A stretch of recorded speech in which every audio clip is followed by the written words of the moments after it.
বর্তমানে এই জায়গাটা ট্রেন্ডিং আছে, কিতার লাগি ট্রেন্ডিং আছে গিয়া দেখা লাগবো। হ্যালো এভরিওয়ান, আসসালামু আলাইকুম, ইসমি ইমন লাহুরি ফ্রম সিলেট।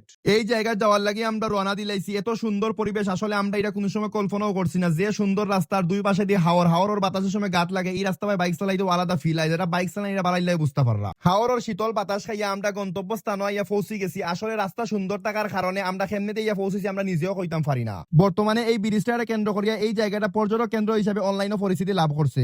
আমরা বিকালে টাইমে যাওয়ার কারণে মানুষের অনেক ভিড় আসলে, আর দেখলাম বহু জাতের খানিরও দোকান ইকানোর মাঝে আছে। এই ব্রিজটা নতুন তৈরি করা হয়েছে, আর ইকান্তনে হাওরের ভিউটা খুব সুন্দর করে উপভোগ করা যায়। বিকালে হাওরের শীতল বাতাস যে সময় আপনার শরীরও লাগবো, আপনার মনে হইব যে কক্সবাজার অথবা দেখার হাওরের মাঝে আপনি আসেন। প্রতিদিন বিকালে এখানে দূর দূরান্ত থেকে মানুষ হয় ফটো এবং ভিডিও করার লাগি, এবং তার পাশাপাশি নৌকা দিয়ে আস্তে হাওর ঘুরার লাগি। তবে বর্তমানে অনলাইনে এই জায়গাটা যে হারে ভাইরাল হয়েছে আসলে তেমন সুন্দর না। আপনারা পরীক্ষা স্বরূপ ভাবে একবার গিয়ে এখানে ঘুরিয়ে আইতে পারেন, আমার মনে হয় আপনারা ভালো লাগবে, কিন্তু বারবার যাওয়াটা বুকামি ছাড়া আর কিছু নাই। পরে আমরা একটু সামনে গিয়ে দেখলাম যে আমরা কিছু ভাই এনতে গান গাইরা, পরে একটু গান উপভোগ করলাম তারার লগে। এই জায়গার লোকেশন হয়েছে গিয়ে বালাগঞ্জ ফতুরকারা ব্রিজ। এই ব্রিজটা হইলো পুরাতন ব্রিজ, ও ব্রিজ বন্ধ করিয়া নয়া ব্রিজটা তৈরি করিয়া দেওয়া হয়েছে। বাক্কা সময় ঘুরাঘুরি করছি, ফটোশুট করছি এবং আপনারাও দেখাইবার ট্রাই করছি। Thank you for watching. গরর ছেড়ে গরো যাইরাম কি, আসসালামু আলাইকুম।